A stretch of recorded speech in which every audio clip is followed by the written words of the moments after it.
اعوذ باللہ من الشیطان الرجیم، بسم اللہ الرحمن الرحیم۔ السلام علیکم دوستو، آج کا جو ہمارا موضوع ہے وہ ہے لڑکی اور خواتین میں عضو شہوت کا سائز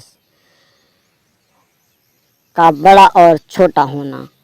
لڑکیوں اور خواتین میں عضو شہوت کا سائز کافی چھوٹا ہوتا ہے، لیکن اس کی قدرت کی اقامت یعنی لڑکیوں اور عورتوں میں غلط فہمیاں پیدا کرنے کا باعث بنتی ہیں۔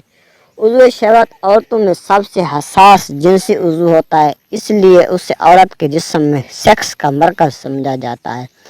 اس کے لمس سے ہی عورت کے جسم میں جنسی بیداری پیدا ہو جاتی ہے۔ سائز میں یہ سب سے چھوٹا اور مٹر کے دانے کے برابر ہوتا ہے، اور جنسی تناؤ کی صورت میں یہ بڑھ کر آدھا انچ تک بڑا ہو سکتا ہے۔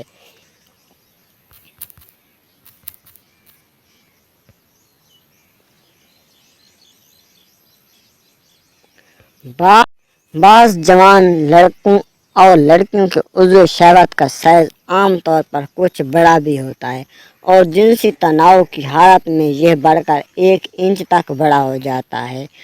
اس عضو کے سائز کے بارے میں لڑکیاں عام طور پر 2 طرح کی غلط فہمیوں کا شکار ہوتی ہیں۔ ایک یہ کہ جب انہیں احساس ہوتا ہے کہ عضو میں اس قدر جنسی حساسیت ہوتی ہے کہ اس کے ذریعے شدید جنسی تناؤ پیدا ہوتا ہے، کہ جب وہ سوچتی ہیں کہ سائز میں اگر یہ کچھ اور بڑا ہوتا تو شاید اس سے زیادہ جنسی لطف حاصل ہوتا۔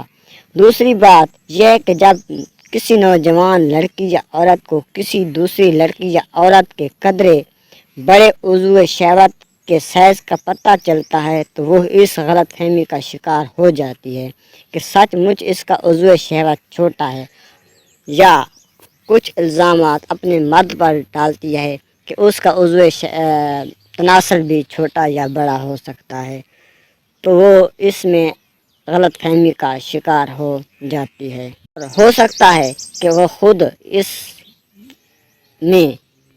کو بھی مورد الزام ٹھہرائے کہ اسی وجہ سے شاید اس میں سیکس کی کمی ہے۔ جنسی بیداری، تناؤ اور لذت کا تعلق عضو شہوت سے ہوتا ہے، اس کے سائز سے قطعی نہیں ہوتا۔ قدرتی طور پر یہ سائز میں چھوٹا ہوتا ہے، اور زیادہ تر عورتوں میں اس کا سائز ایک جیسا ہوتا ہے۔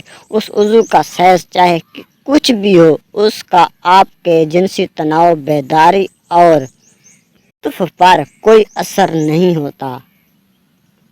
تمام لڑکیوں کو اس غلط فہمی سے دور رہنا چاہیے کہ تمام عورتوں میں عضو شہوت ایک جیسا اور ایک ہی سائز کا ہوتا ہے۔ اللہ تعالی ہم سب کو دین کی سمجھ عطا فرمائے اور دین پر چلنے کی توفیق دے۔